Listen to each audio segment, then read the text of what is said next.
Halo, berjumpa kembali bersama saya di sini di channel Fafa Barma. Oke, jadi pada kesempatan kali ini tidak lain dan tidak bukan saya akan membahas tentang kelangsungan timnas Indonesia untuk menghadapi Vietnam dan memperebutkan gelar juara di Piala AFF Unggul 23 2025 kali ini. Oke. Kalau kita bicara track record timnas Indonesia ketika menghadapi Vietnam, kita memang bisa dikatakan underperform karena dalam 5 kali pertemuan timnas Indonesia meraih 0 kemenangan, 5 kekalahan. Jadi timnas Vietnam bisa dikatakan mendominasi untuk melawan timnas Indonesia. Bisa diunggulkan dari segala hal. Timnas Vietnam bisa dikatakan unggul ketika dihadapkan dengan timnas Indonesia. Namun di sisi lain, timnas Indonesia unggul 2-3 yang diracik oleh Gerald Van den Broek pada tahun ini adalah pemain yang bukan abal-abal. Mereka sudah pernah menjajaki dari unggul 17, unggul 20 hingga unggul 23 kali ini. Contoh Kakang Rudianto. Ya. Ada Arhan Fikri, KDKRL, ya. Dan ada satu pemain yakni Tony Firmansyah. Namun Tony Firmansyah ketika dilirik oleh timnas Indonesia ketika dia berumur 21. Jadi kalau nggak salah dia itu masuk di unggul 20 waktu itu. Dan sekarang dipanggil lagi di unggul 23. Jadi apa, notabene-nya kita sudah memiliki pengalaman ketika menghadapi tim Asia. Apalagi kemarin unggul 20 timnas Indonesia bisa memecahkan rekor yakni menang melawan Vietnam. Dan sekarang kita ingin melanjutkan track record itu yang dimana notabene-nya unggul 2-3 kita ketika melawan Vietnam kita selalu menelan kekalahan. Namun di Piala AFF unggul 2-3 kali ini timnas Indonesia memiliki tekad yang kuat untuk memutuskan rekor buruk tersebut, yakni kalah melawan Vietnam. Mereka ingin keluar di turnamen ini sebagai juara, ya, dan ingin pencapaian yang mereka raih itu bisa mereka lanjutkan, ya, sisi positif bisa mereka lanjutkan untuk mereka bawa ke jenjang yang lebih tinggi lagi. Jadi kalau kita melihat potensi timnas Indonesia pada Piala AFF kali ini, saya kira ini bisa jadi bombardir buat Vietnam.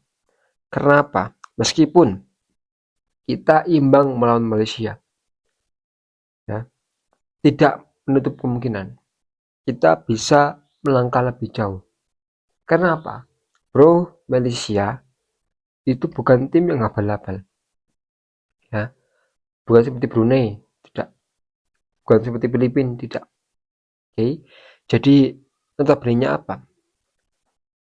Kita bisa melawan tim kuat.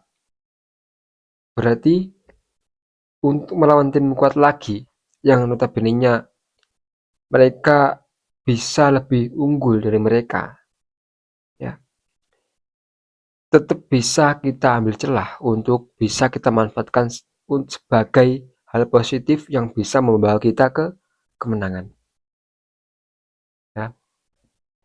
Loh bang, kita kan imbang melawan Filipina, Berarti kita nggak terlalu kuat. Kenapa kok bisa diunggulkan? Oke, mantap. Jadi, ya meskipun kita imbang melawan Filipina, ya imbang. Kita menang melawan Filipina tipis 1-0, imbang melawan Malaysia. Tapi di sisi lain, ya timnas kita, kalau kita bicara eh, potensi untuk sekarang ini, kita harusnya lebih positif. Karena apa? Satu, untuk striker kita, John Sullivan, ya ini sudah menjajaki, ya untuk pengalaman dia sudah uh, unggul lah kalau kita bicara pengalaman. Karena apa? Dia sudah memiliki track record bermain bersama klub Eropa. Jadi,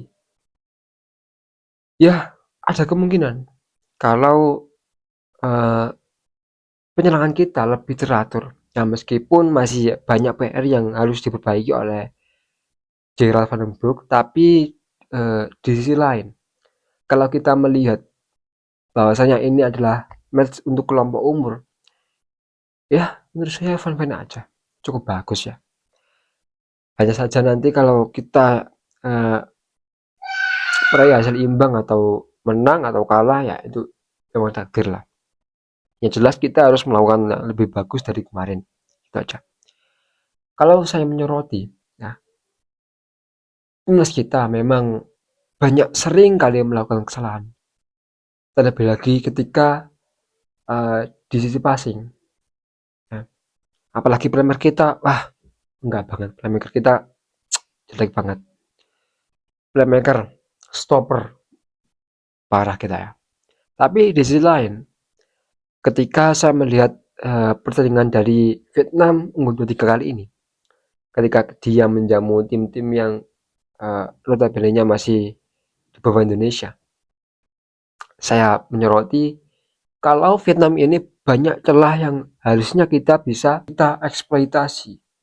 Jadi timnas Indonesia banyak celah yang seharusnya bisa mereka manfaatkan celah tersebut untuk mencuri peluang ke gawang Vietnam.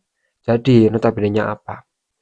Masih ada harapan yang sangat terbuka bagi timnas Indonesia unggul 2-3 jika mereka ingin meraih kemenangan ketika menjamu Vietnam di laga final nanti.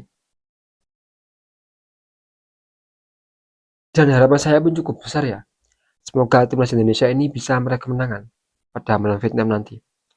Karena apa? Kita didukung di depan puluhan ribu supporter. Ya. Yang kedua, kita pada era kali ini di Piala AFF U23 kali ini kita memiliki segudang pemain ya yang pengalamannya jauh untuk uh, melibas AFF. Ya. Kenapa AFF adalah tim yang bermain notabene masih di Asia dan pemain kita berlabel Eropa. Jadi ya kemungkinan besar timnas Indonesia untuk kali ini bisa berbicara lebih jauh. Jadi besar harapan saya, semoga timnas Indonesia bisa menang. Karena apa? Untuk memutus rekor, ya, memutus rekor. Jadi kita kedepannya nggak kebayang-bayang lagi. Oh, kita melawan Vietnam lagi. Kita dari kemarin kalah. Jadi pemikiran seperti itu nggak ada. Oh iya, oh kita ketemu Vietnam. Oh iya, kemarin kita bisa mengalahkan Vietnam dengan cara seperti ini, gitu. Jadi kita bisa mengambil sisi positif lah ketika kita menang lawan Vietnam nanti. Ya, jadi menghilangkan rasa ragu lagi gitu. Ketika kita menjamu Vietnam lagi, ketika nanti di luar AFF kalau atau apa gitu kan, jelas kita nggak ketakutan lagi. Ya, jadi harapan saya semoga timnas Indonesia U23 ini bisa memutus track record yang buruk ketika menjamu Vietnam unggul 2-3. Dan ini bisa mengalahkan Vietnam pada laga kali ini. ya. Jadi nggak ada rasa takut ketika menghadapi Vietnam lagi di kelompok umur. Kita tetap pede, ya.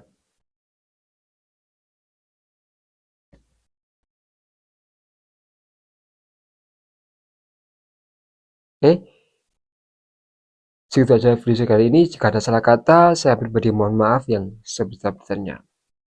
Dan jikalau kalian punya pertanyaan, kalian bisa cantumkan di kolom komentar. 17 Agustus tahun 45. Background merah putih. Semangat Garuda Indonesia, perjuangkan kemerdekaan kita, beri hasil positif untuk hadiah, ya, hari ulang tahun Indonesia.